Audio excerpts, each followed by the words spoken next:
Welcome back, sports fans. It was a great week 4, so let's get right into the positional averages.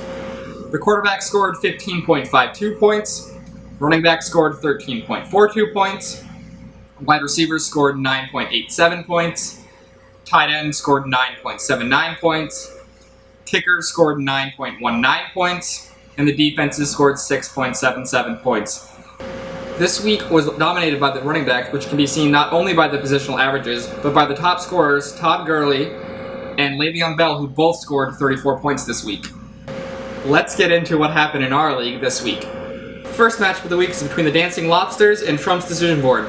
The Dancing Lobsters lost behind multiple poor performances, including Isaiah Crowell, Brandon Cooks, and the Titans defense. I also left some big points on the board, including Kelvin Benjamin, James White, and Will Fuller.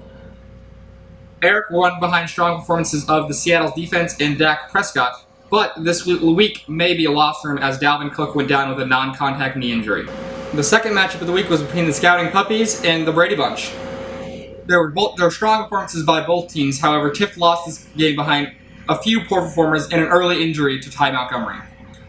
Tiffany also had both top scorers of the week of Le'Veon Bell and Todd Gurley. However, Kevin still won behind three 20-point scores, Tom Brady, Ezekiel Elliott, and Leonard Fournette. The third matchup of the week was between Hold My Beer and Brick Tamlin's fantasy team. Hold My Beer won behind strong performances of Lamar Miller and Jordy Nelson. Josh Bullock lacked production from his running back units, as all three were underperformers this week. The fourth matchup of the week was between Rickles Pickles and Vontez Me Bro. Casey and Kalen won this week behind a strong performance from AA Ron Rodgers, and Zach will look to his own decision-making, as had he chosen the best lineup, he would have come away victorious in this matchup. The fifth matchup of the week was between I've Got the Powell and Baby Got Dak. Billy once again took to a name change, however this time he proved to be successful behind a 28-point performance behind Powell. Chris lost due to multiple underperformers, including a defense that scored negative 0.5 points and a kicker who scored 0. The sixth matchup of the week was between Mickey TDs and the house team. The house team came through with its second victory of the week behind strong performances of Eli Manning and Tyrell Pryor. Neil took the loss here behind two poor performances, Theo Riddick and Demaryius Thomas. For the doubleheaders, I'm going to do a quick wrap-up, as you know most of the reasons why people lost. Rickles Pickles played Brick Tamlin's fantasy team. Casey won 98.5 to 81. Casey went 2-0 in the doubleheader, while Josh went 0-2. Scouting Puppies versus Hold My Beer was the most exciting match for the week. The score ended in 125 to 125, tie, but due to league rules, Tiffany came away victorious due to bench points. Tiffany's bench outscored Jen's 75 to 56. Both went 1-1 in week 4.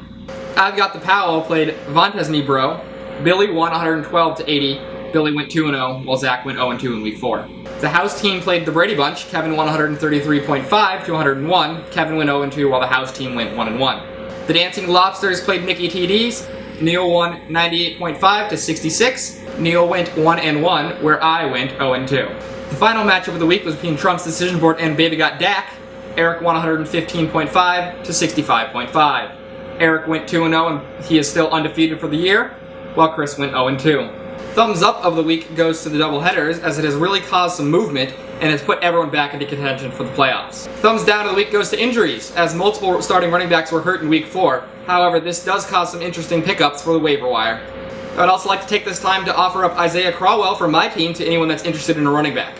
My bold prediction of the week goes to the Chicago Bears beating the Minnesota Vikings behind a strong performance behind Mitch Trubisky. Orange, you glad I didn't say banana?